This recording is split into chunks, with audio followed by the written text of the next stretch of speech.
Hello and welcome to the latest edition of the New Haven Independent Vlog News Summary, direct from our newsroom, otherwise known as my Compost Heap.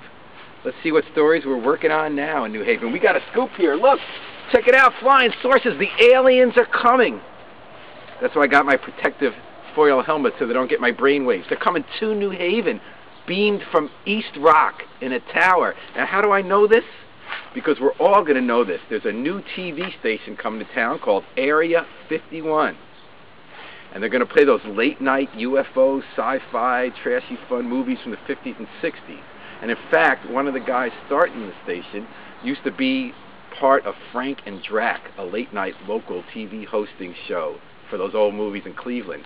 And his partner is Ed Marcus, the local political power broker. Boy, TV makes strange bedfellows. Anyway, that station's about 60 to 90 days off from starting in New Haven. It's going to be beamed from East Rock, offices in Science Park. We wish them luck. It's going to be fun. They're also going to have something newfangled. They're going to have live interactive games that you play from your TV set or your cell phone or your computer and compete for money. So it got a little bit old and new. See what other stories we're working on. Now we got a shovel here.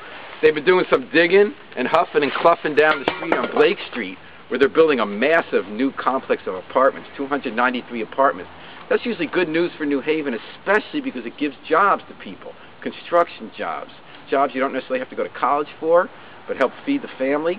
Well, with all those jobs out there, hundreds of people working every day, huffing and cluffing, none practically are going to anyone who lives in New Haven, especially in that neighborhood by West Rock, that could use the jobs. And why? Because it's not a government job, although it got zoning approval, no public money. So they got some guy up from Alabama to run the show, and he hired people from all over the state, some of them bringing in cheap labor when they can get it. We want local jobs, and the city can exert more influence, especially in the zoning process. We'd like to see that happen. What else we got? Now, this might look like a bottle of shampoo to you. Don't tell the aliens, but this is actually a top-secret science project. As any parent of school kids these days knows, science fairs have changed since our day.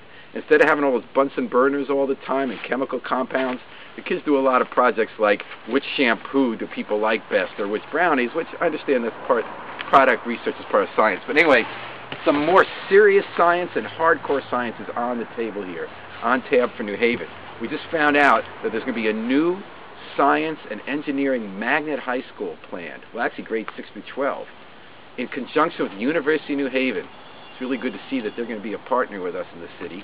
They want to launch this new high school, a $59 million middle and high school. We need $56 million from the state to make it happen. Listen up, Hartford. We need the dough. It's worth it for our future. Here's a hat. Someone else threw his hat into the ring. Andy Ross, a local realtor, said he's running for mayor. He announced it in the comments section of New Haven Independent. Good place to announce it. Now, our readers understandably gave him a little hard time because it turned out in an interview this guy's running for mayor. He didn't know that Dixwell and New Hallville are neighborhoods in New Haven. Kind of hard to win a citywide election that way. And while those are good things to point out, he just moved here from Madison 5 years ago. Let's also celebrate everybody who gets involved in the process. We need more people to run for all offices and take it seriously. And whether or not they win, and it does seem hard to imagine someone getting a citywide group of people pulling votes and identifying voters and getting over 10,000 votes. They don't know where the neighborhoods are, but maybe he'll learn enough. But more importantly, we need everybody's voice in the debate and everyone's participation. In fact, Andy Ross, in one of his first statements, said he disagrees with the decision that City Hall made to hire Becker & Becker, a firm to design between 18 to 32-story tower at the old Schartenberg site downtown.